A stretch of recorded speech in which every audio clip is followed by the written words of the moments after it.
Hey guys, welcome to the channel. We are Iron Strange. And this morning, December 31, 2025, meron tayong topic which is Cafe 150 version 1 Motorstar. So, ang issue mo ba ay problema mo tong preno mo sa harap, front brake, dahil wala kang mabiling brake pads ng stock ng brake caliper ng Cafe 150 mo? Well, discuss natin kung ano yung compatible na brake caliper na plug and play para sa Cafe 150. Okay guys, so before we go to the discussion, ito, nagfitting tayo ng brake caliper for Honda Beat. Ewan ko anong version to, basta Honda Beat siya, no? So ang nangyari, itong bakal na to, yung bracket niya yan, nakita nyo, may dalawang butas dito magkatabi. So pinabutasan ko sa machine shop. And unfortunately, hindi fit siya. Hindi siya plug-in pin na caliper. Okay? So ang nangyari, ang kain ng brake pads niya, ito lang. Yan o. Kita nyo itong black portion na to. Yan. Dito lang kumakain yung brake pad. Pero itong dito banda, hindi niya tinatamaan. So dito lang sa taas. Kalahati lang halos. Okay? So yung brake power niya, kalahati lang. Hindi siya 100%. So yun ang problema sa Honda Beat, no? Hindi siya fit para sa Cafe 150 version 1 ng Motorstar. Okay? So need mo pang ipa-align maigi yung bracket niya. Pero alam ko hindi kasya talaga eh. Pwede siyang kalahati lang ang tamaan. Ito. Pero hindi buo niya tatamaan. Okay? So, ano ba ang compatible na brake caliper for Cafe 150? So, ito matagal kong problema. Kasi ang issue dito, hirap maghanap ng brake pads para sa Cafe 150 dahil walang available sa mga shops niyan. Dahil kakaiba yung kanyang brake shoe.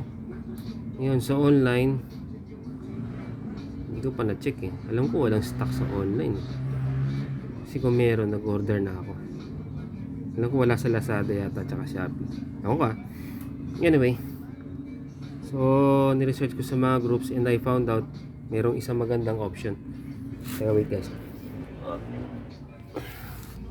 So, anong kasukat na brake caliper for Cafe 150 version 1? Ito hanapin nyo.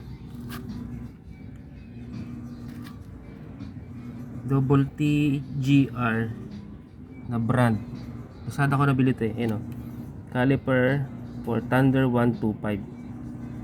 Rear brake daw to guys. Rear brake. Kasi may front brake eh. Ito ang description niya sa Lazada. TGR na Thunder 125. Yan yung number BC042. BC042. Okay. So kung gusto niyo ng fitting na brake caliper na plug and play. Basically plug and play guys kasi tinanggal ko to. Tinanggal ko yung bolts. Tapos sinalpa ko to. Pasok na pasok. Okay? Super fitting. As in parang stock fitting siya. Galing. Tapos i-replace ko lang to. Kinabit ko to dito sa bago. And tested. Inikot ko na kanina. Ganda. Malakas na yung preno. Kumpara dito, mahina preno nito. May preno naman, pero mahina eh. Teka guys, tawid tayo sa brake pads ha. Yan guys, ang sinasabi kong brake pad na hindi pantay ang kain sa preno. Ayan, mapapansin nyo. Ito lang yung tumatama. Yung lower portion, wala na.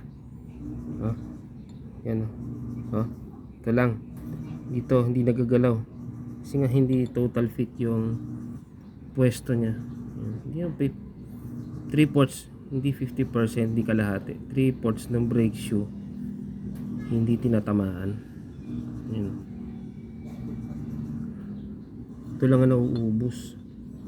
So may epekto siya sa brake feel, parang dumudulas. Okay? So guys, you want a brake caliper na fit talaga sa motor natin, Cafe 150. Yan. Remember, TTGR caliper, Thunder, Suzuki Thunder 125 PC042 na model. plug and play.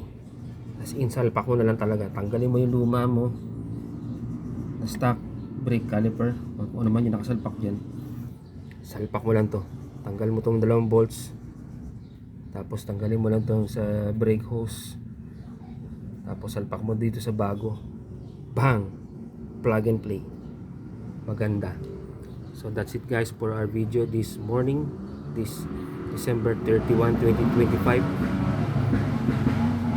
Yan, nagbo-boom-boom na rito sa amin. So maka-help sa inyo tong video na ito. Thank you for watching and bye for now guys.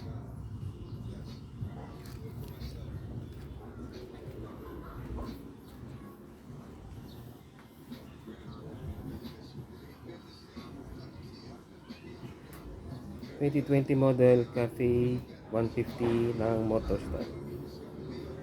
All stock. Well, except sa handlebar.